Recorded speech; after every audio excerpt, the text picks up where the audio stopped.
Et nous allons parler des différents rôles de la femme dans le foyer. Et c'est vrai que la majorité des femmes, effectivement, travaillent à l'extérieur, mais néanmoins, même en travaillant à l'extérieur, on peut jouer pleinement son rôle au sein de la famille, afin que tout le monde soit à l'aise, voilà, afin que le foyer là vraiment soit un cadre d'épanouissement et de développement pour chaque membre de la famille. Voilà, donc nous allons d'abord parler de son rôle en tant qu'épouse, voilà, parce que la femme, elle est d'abord épouse. Et en tant qu'épouse, elle doit s'occuper réellement de son mari. Elle doit prendre soin de lui. Voilà, elle doit effectivement pourvoir à ses besoins. Et besoins affectifs, voilà, et voilà. En termes de santé, en termes d'hygiène, en termes d'alimentation, elle doit être un soutien réellement pour son mari, une aide pour son mari. Elle doit permettre vraiment l'équilibre émotionnel de son mari. Voilà, donc voilà pourquoi elle doit vraiment faire preuve de tendresse, elle doit faire preuve d'amour, elle doit faire preuve d'attention vis-à-vis de son mari. Parce que pour que son mari puisse s'épanouir, même sur le plan professionnel, il faut réellement qu'il soit équilibré émotionnellement. Il faut qu'il soit équilibré mentalement. Et la femme doit pouvoir lui donner cela, cet équilibre dont il a besoin vraiment pour s'épanouir et pour pouvoir jouer son rôle de chef de famille correctement, parfaitement. Donc, ce que nous demandons aux femmes, c'est ça. Être à l'écoute de leur famille. Elles doivent pouvoir être vraiment un soutien inestimable pour leur mari. Voilà. L'aider vraiment dans la gestion de la famille. C'est vrai que c'est lui le premier responsable. Mais sans la femme, il ne peut absolument rien faire. Il faut que la femme puisse créer vraiment cet environnement qui est propice vraiment à l'homme, qui est propice vraiment à ce que l'homme puisse effectivement s'occuper de sa famille correctement. Parce que quand ça ne va pas dans le foyer, ça ne va pas au service et ça ne va nulle part ailleurs. Ensuite, la femme est mère. Et en tant que mère, elle doit également prendre soin de ses enfants. Elle doit être présente pour ses enfants. Elle doit être à leur écoute.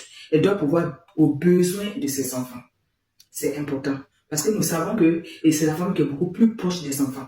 De son mari, elle doit contribuer effectivement à l'éducation des enfants. Elle doit contribuer à la transmission de très bonnes valeurs aux enfants. Donc voilà pourquoi il est important qu'elle soit présente.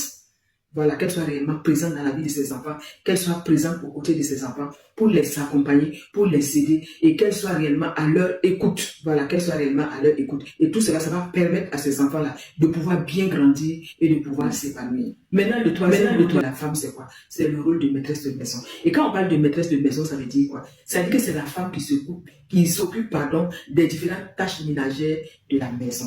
Voilà, parce que il faut réellement que la maison vraiment soit confortable pour tout le monde. C'est-à-dire que lorsque les gens arrivent dans la maison, qu'ils soient à l'aise.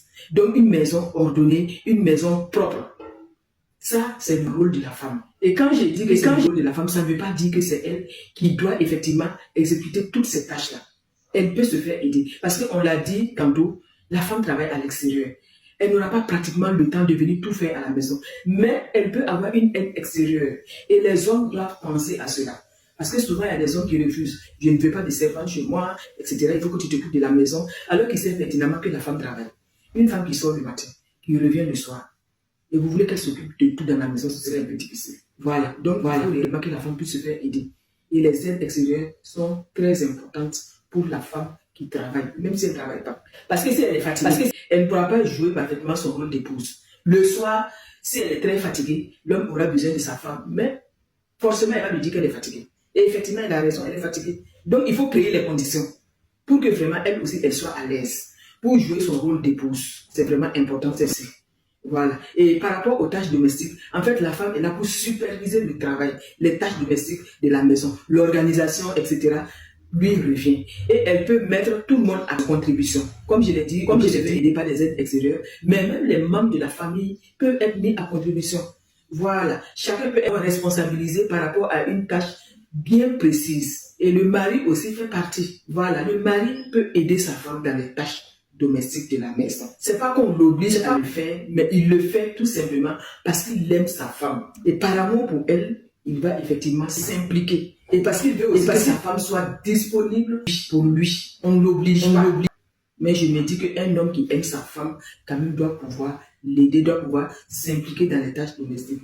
Et c'est tout le monde qui gagne.